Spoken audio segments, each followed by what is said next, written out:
اللہ علیہما حضرت زید بن عمر بن نفیل، یہ ایک بہت بڑے صحابی کے والد تھے. وہ صحابی عشرہ مبشرہ میں شامل تھا، اور ایک اور دوسرے بہت بڑے صحابی کے یہ چچا ہے، زید بن عمر بن نفیل. ان کے بارے میں آتا ہے کہ میرے آقا کی عمر مبارک کے 35ویں برس میں جا کر کعبہ شریف کی تعمیر کر رہے تھے قریش مکہ. اس وقت ان کی وفات ہوئی تھی. ابھی حضور کے اعلان نبوت میں 5 سال باقی تھے، تو ان کا انتقال ہو گیا تھا. کس کا؟ زید بن عمر بن نفیل کا. وہ کہتا تھا مجھے پروردگار معلوم نہیں کہ تو کس طریقے سے خوش ہوتا ہے، بس میں اتنا جانتا ہوں. پھر ہتھیلی کو زمین پر پھینکتے، یوں ہتھیلیاں اوپر، اور ان دونوں کے درمیان سر زمین پر رکھ دیتے اور کہتے بس ہمیں یہی طریقہ آتا ہے. جب ان کا انتقال ہو گیا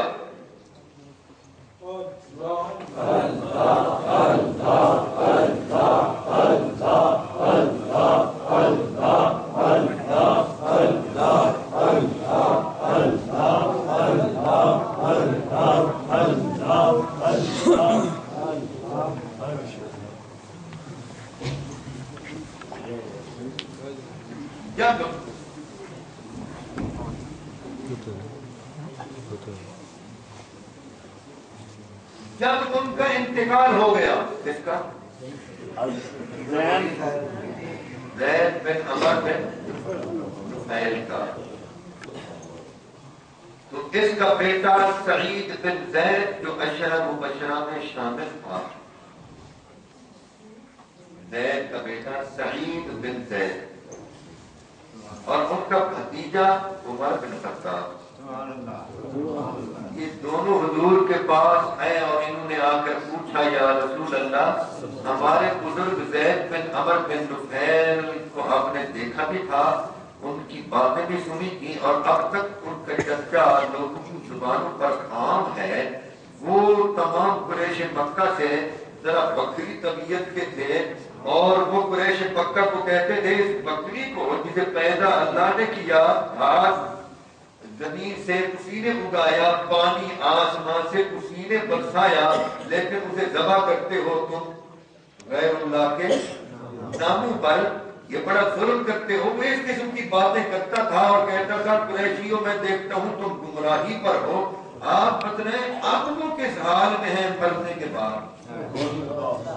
حضور نے فرمایا میں نے رأیتہ فی الجنت یزحف سیولا، میں نے اسے جنت میں خراما خراما چلتے ہوئے دیکھا ہے. جس کی پشت کو نور نبوت میسر نہیں ہوا، وہ تو کسی نبی کے بغیر توحید پر وفات پا گیا اور مرنے کے بعد جنت بھی پا گیا. اور جن پشتوں میں، جن رحموں میں، جن شکموں میں نور نبوت رہا، وہ توحید سے، وہ جنت سے، وہ اسلام سے، وہ ایمان سے محروم رہے.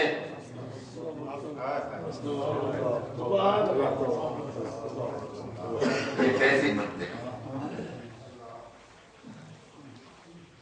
اس لیے میں نہیں مانتا کہ ابوین شریفین کو کجا حضرت سیدنا ابو طالب رضی اللہ تعالیٰ عنہ کے بارے میں بھی کوئی کہے کہ وہ مسلم نہیں تھے، یہ میں نہیں مانتا. اگر کوئی کہے کہ آپ کے فلاں امام ہیں تو انہیں مومن نہیں مانا.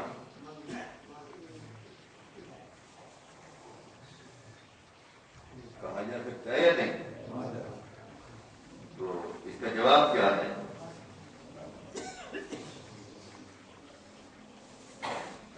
سامعین عزیز وفات، ہمارے لیے باعث مسرت ہے کہ عالم روحانیت کی دو بڑی مقتدر شخصیات عرس مبارک کی تقریب میں شریک ہوئی ہیں۔ عالمی مجلس محدث غالبی کی طرف سے میں جناب حضرت پیر محمد امیر سلطان قادری چشتی وادی سون ضلع خوشاب اور ملک احمد خان قادری طاہری سیکرٹری بین المذاہب امن کمیٹی ضلع خوشاب کی آمد کو خوش آمدید کہتا ہوں انہیں، اور امید ہے کہ ان کی آمد ہمارے لیے باعث برکات لامحدود کا سبب بنے گی۔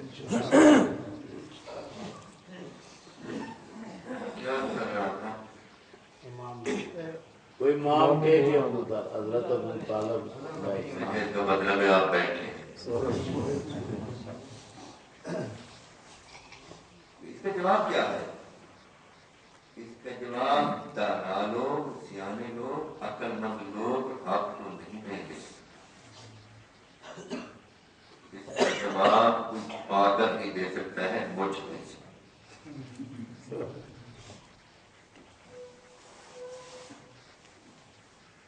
رکھ رکھاؤ، بچ بچاؤ، یہ عقل مندی ہے آج کل۔ اصولی بات کرو یار، رکھاؤ کیا کرتے ہو؟ اصولی بات کیا ہے؟ یہ بھی کوئی لٹھ مار نہیں۔ اصولی بات یہ ہے کہ تو لکھتا رہے، صحابی کو کہا جا رہا ہے وہ کیوں رک گیا لکھنے سے؟ لکھتا رہے، اکتب فوالذی نفسی بیدہ ما یخرج منہ الا حق۔ اے عبداللہ بن عمر بن عاص، لکھتا رہے، اس ذات کی قسم جس کے قبضہ قدرت میں میری جان ہے، یہاں سے حق کے سوا کوئی اور بات نہیں نکلتی۔ یہ مقام فقط اسی ذات کا ہے، ان کے بعد کسی دوسرے امام کا امام پھر بھی وہ ہے،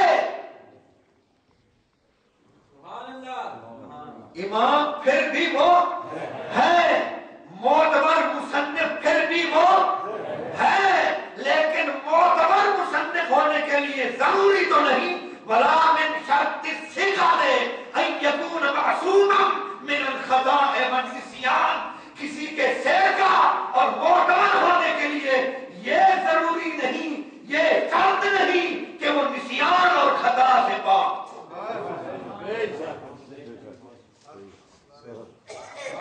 بہت سی باتیں اس کے علاوہ بھی ایسی ہیں کہ ہم ان کی وہ باتیں نہیں مانتے، اور آپ نماز کے امام کے پیچھے ہوں تو اس کی ہر بھول پر آپ کو اس کے ساتھ کھڑا ہونا یا بیٹھنا ضروری نہیں۔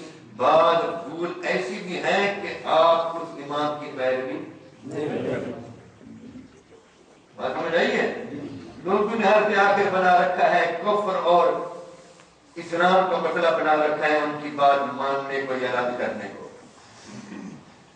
خود اس امام نے یہ نہیں کہا کہ مجھے اس حد تک مانو۔ یہ اس کے جاہل وکلاء جو ہیں ان کا یہ وتیرہ ہے۔ غلطی ہوگی مجھ سے، خطا ہوگی، ہم اس کو نہیں مانتے۔ ہم سیدنا احمد بن زینی دہران مکی کو مانتے ہیں، ہم سید محمد رسول برزنجی کی تحقیق کو مانتے ہیں، اس کی تحقیق کو نہیں مانتے۔ خود اس امام نے کہا ہے کل مأخوذ من قولہ ومردود علیہ الا رسول اللہ صلی اللہ علیہ وسلم۔ ہر ایک شخص کا قول قبول بھی ہوتا ہے، ہر ایک شخص کا قول مسترد بھی ہوتا ہے، ما سوا رسول اللہ صلی اللہ علیہ وسلم کے قول۔ یہ خود اس نے کہا ہے۔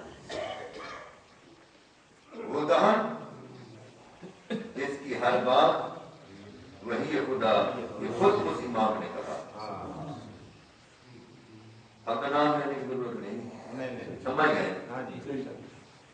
تو عرض کر رہا تھا قربانی چلتی رہی، امت مسلمہ چلتی رہی، پھر ایک وقت آیا قربانی دینے کا،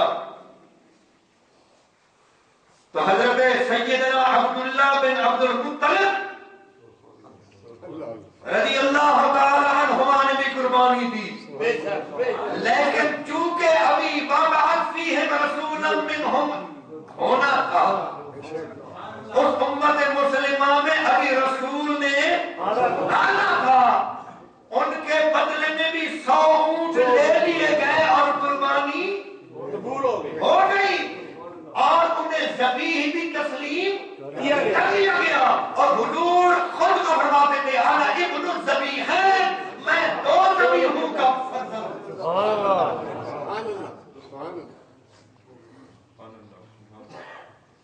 اور پھر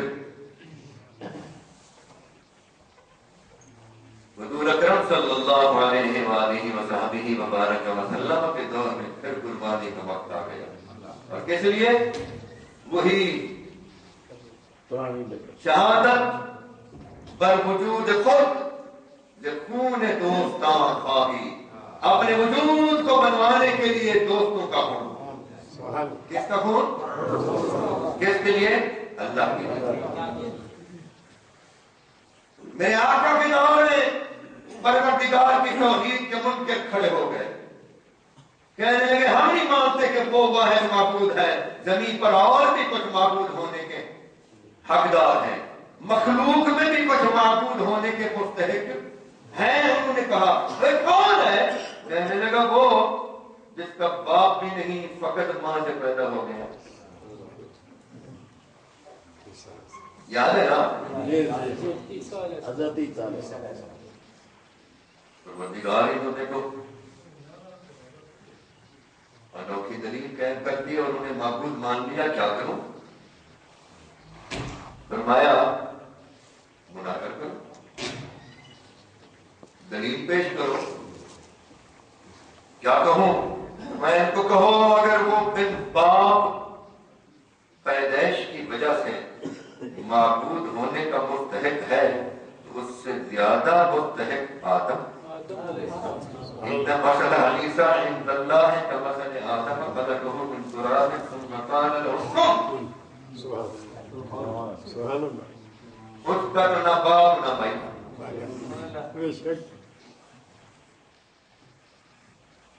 لیکن انہوں نے دلیل کو مانا تھا؟ نہیں مانا۔ اللہ تعالیٰ نے فرمایا فمن حاجک فیہ، پھر بھی اگر کوئی شخص ضد بازی کرے اس مسئلے میں، من بعد ما جاءک من العلم، آپ کے پاس علم آ جانے کے بعد۔